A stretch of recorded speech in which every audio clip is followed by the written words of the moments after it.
Good morning, it's Joe here. I want to talk to you about 5 lessons that I've learned over the last 2.5 years since I returned back to Ireland, in the hope that those lessons can support and help people who are going through change in their life and looking for support and help in how to navigate that change.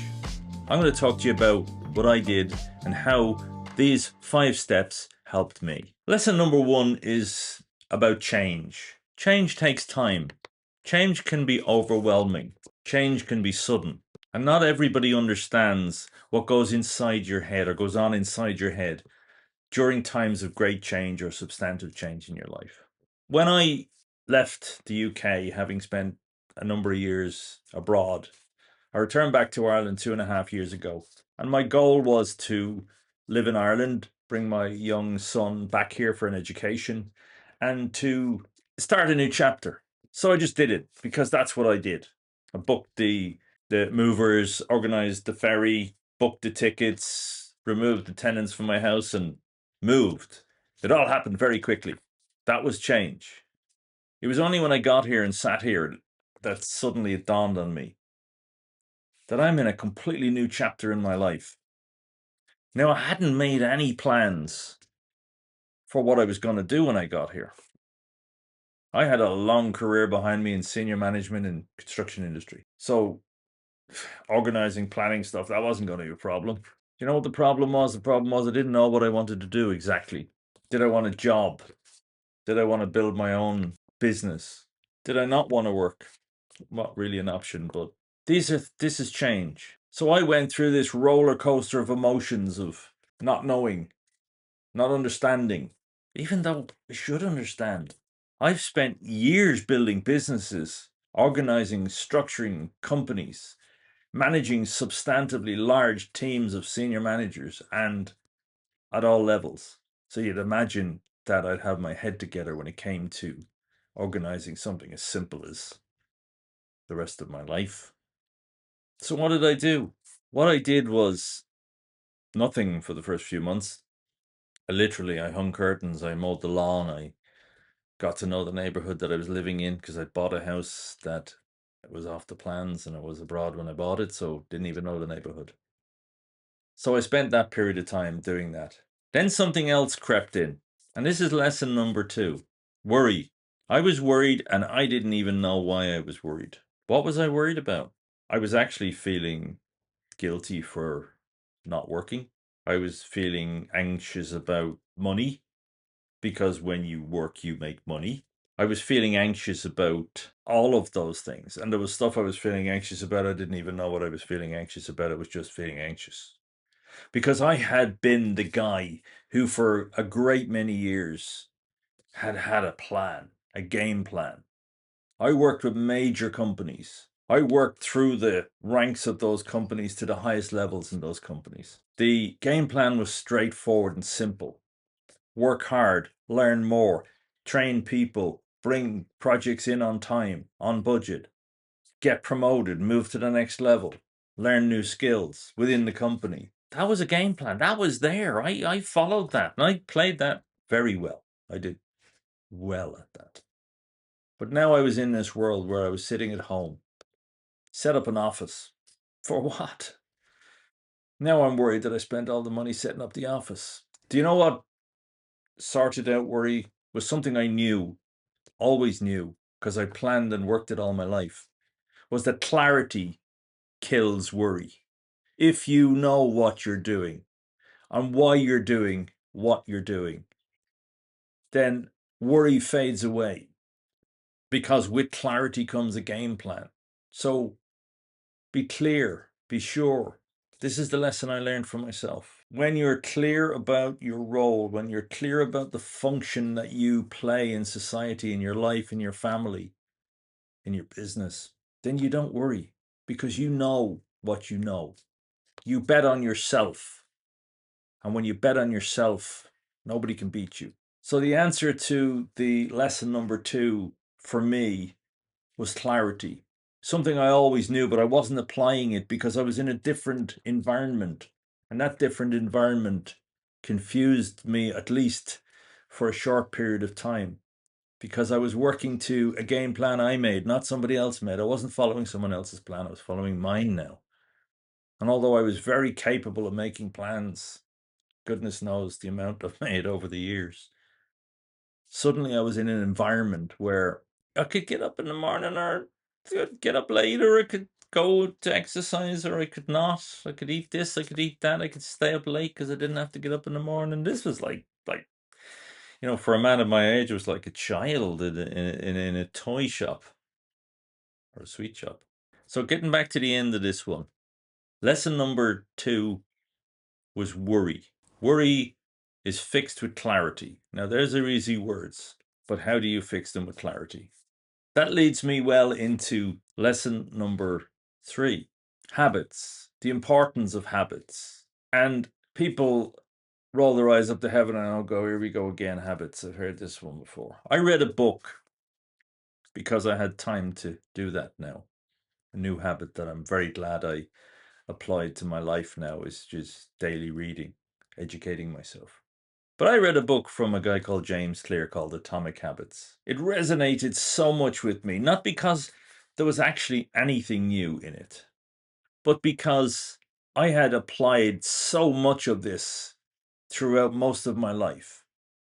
Because you don't become successful in business, in your career, without forming habits that you regularly do to become part of your DNA, become who you are.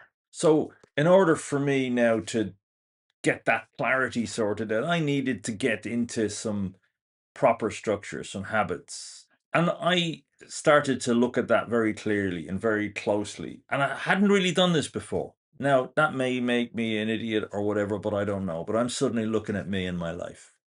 So, what am I now doing? Daily habits. Getting up in the morning at 6 a.m. was not unusual for me because I had to go to work. I had to spend a couple of hours in a car sometimes. I had to go to sites, to projects, to meetings. So getting up at that time so I could wash, clean, shave, have something to eat, be ready, and on the road with the traffic was normal for decades for me. But I didn't have that now.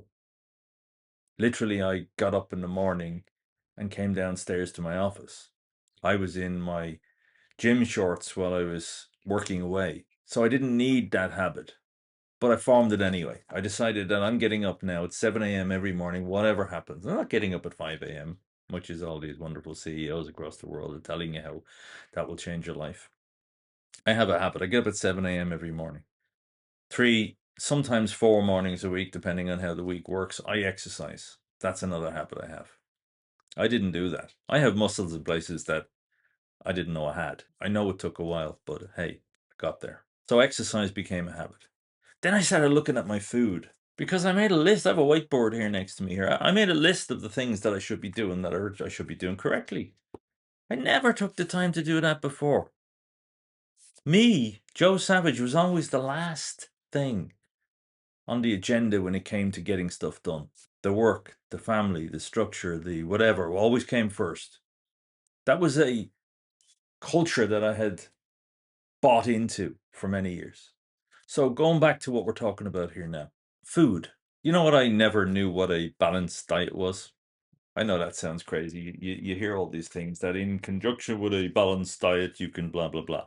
What's a balanced diet? So I Googled balanced diet, starting with the evening meal. And it told me that the balanced diet is 50%, let me get this right, 50% carbohydrate, 50% protein, and no, 25% carbohydrate, 25% protein, and 50% vegetables. Didn't know that.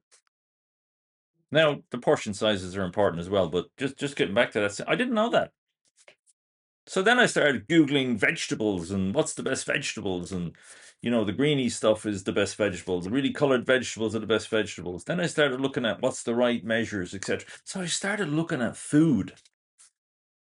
So I got into the habit now of, you'll only eat the right food if you buy the right food, if it's in the fridge. So I got into the habit of buying the right food, measuring it. Now I know that sounds a little bit over the top, but goodness me, it makes so much of a difference. So I got into the sleeping habit, I got into the exercise habit, I got into the food habit. Then I got into the reading habit. I had read about 2 books in my life until I was 60 years of age. I'm not proud of that, but that's the way it was. Despite the fact that I had a library full of them, and now I have a library full of them on my Apple Books. But goodness me, it opens so many doors when you get into the habit of reading regularly. Don't read for 2 and 3 hours a day, read for an hour. The difference that made for me in terms of learning new stuff, getting a different perspective on things, being more considerate to other people, all of those things became something that a habit that I developed. So I got my routine right. I got up in the morning. I exercise regularly. I eat better. I'm not a saint. I'm not a superstar. Don't get me wrong. There's a lot of things I still do that I shouldn't be doing, but I have a baseline. And those habits came to my work life as well in my consultancy business. How many posts I put out on for marketing, how many clients that I meet on a regular basis, what the information is. I put systems and structures together. I developed habits for all of those things. Now, we've probably talked a lot about habit, but habit is critical and crucial. Habit helps you with the clarity. The clarity helps you with worry, and worry doesn't help anybody. So the next item on my list is I started to stretch myself. I don't know if that's a lesson, but it feels like one for me. Apart from the obvious stretching in the gym, I started to stretch myself. I learned new stuff. I got very frustrated learning it. I learned how to work with AI software products. Now, I'd worked with software products for many years, but I started to learn about AI. I started to generate automated processes and systems using AI. I started using what they call what's it called, the software that you use for developing applications, like Replit and a couple of the others. And I started dictating to a computer and it putting together an app for me. I was learning stuff. I would get very frustrated with it. Learning anything new stretches you. There's a learning curve. They call it that for a reason. But goodness me, I learned so much in the last 2 years that has helped me and given me encouragement about how to deal with the new world. People say that older people are not tech savvy. I mean, they don't know me, those people. I mean, I've been very tech, and anybody who knows me will tell you that to the extremes. It's always been an obsession with me, so I'm very involved in it, very interested in it. I'm working with some software developers now to develop applications to support construction companies. That was a stretch. So many things will challenge you and will stretch you as you go through an experience of change in your life. Embrace them, learn stuff, set aside a little bit of time each time to read, set aside a little bit of time to understand how to be healthier, set aside a little bit of time every day to be just for you. And that concludes the conversation about stretching. Stretching is learning new stuff. That's one of the things that I did in the last 2.5 years, and that's probably the one that I'm most proud of. You can do that too. Another lesson that I learned, and I say that slowly for a reason, because I didn't really learn it. I knew this already. I just wasn't applying it. The lesson of intention. Do things deliberately. Do them intentionally. Sounds obvious. Sounds like a stupid thing to say almost. Even when I'm saying it, I feel a little bit that way. But it's not. If you've got ambition, if there's something that you want, or you're going through change, to achieve that change, you've got to be intentional about what you do. Sounds obvious. I get that. But a lot of people live change in their head. They live it with anxiety, with worry, and that's all they do. They do what I call paralysis of analysis. And I was there for a small period of time until I shook myself out of it, because I've had the benefit of working in very structured and organized environments. I've had that benefit. So over the years, I learned how to sort out worry, anxiety, challenges by having clear plans, goals, and deliverables. I learned how to do that. That was the DNA of who I was, but I forgot it for a while because I was now in a different world, and I kind of didn't see how all of that wonderful stuff I knew and learned over the years applied to what I'm doing now in my new life, in the changed life that I've had since I've been back here in Ireland. I was doing this for me now. I mean, is there anybody more important than doing it for you? People say that sounds selfish, but if you don't look after you, you can't look after your family and you can't look after anybody else. So it's important that you look after you, that you give yourself headspace, that you give yourself time. So I was planning to live with intention. So living with intention, living with deliberately, setting your goals. They can be daily, weekly, monthly goals. They don't need to be pie in the sky goals. They just need to be a plan, a deliberate plan for what I'm going to do today, what I'm going to do tomorrow, what I'm going to do the next day. And then a review of that. That's living with intention. Previously, I followed a structure, corporate structure. I worked my way up the ladder. To me, that's not living with intention. That's opportunistically following a structure that's been mapped out for you. There's nothing more fulfilling or satisfying in this world than mapping your own plan and driving your own car and driving your own goal to get to be where you want to go. Now, I put this video together as part of my Reinventing Joe channel that I've developed over the last couple of weeks. The goal is to provide support to people who are going through change in their life. People who suffering from anxiety. I'm not a psychiatrist. I don't mean it in that sense. That people are going through new change and want some support to encourage people that they can get that support and that they can do it for themselves. Moving on to the next level, to the next stage, to the next part of your life involves change, involves anxiety, worry, but it can be dealt with plans and clarity. So if you're new to this channel, my name is Joe, and I provide videos about, I suppose, changing your life, changing things in your life, a little bit about my history over the last couple of years. So if any of that resonates with you and is of any interest to you whatsoever, please subscribe or leave some comments so that I understand how to help and how to support going forward.